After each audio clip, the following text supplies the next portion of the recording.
Sais-tu comment on fabrique une bouteille en verre? Savais-tu qu'on commence par quelque chose de très banal comme du sable? N'hésite pas à mettre un petit like car dans cet épisode, nous allons partir à la découverte de la fabrication d'une bouteille en verre, des matériaux qui la composent et de comment une goutte de verre en fusion devient un objet parfaitement formé. Tout commence avec trois ingrédients principaux.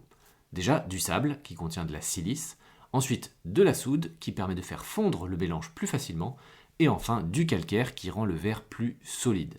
Ces trois matériaux mélangés sont ensuite chauffés dans un four à environ 1500 degrés et à cette température, tout fond. On obtient une matière épaisse, brillante, qui ressemble un peu à du miel incandescent, du verre en fusion.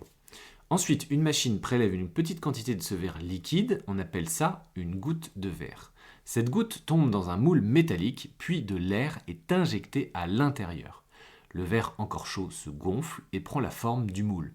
C'est exactement le même principe que le soufflage du verre, mais réalisé par des machines industrielles, capables de produire des milliers de bouteilles par heure. Une fois la forme obtenue, la bouteille est encore très chaude, elle passe alors dans un four de recuisson.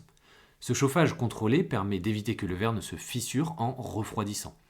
Enfin, la bouteille est refroidie progressivement, inspectée et prête à être remplie.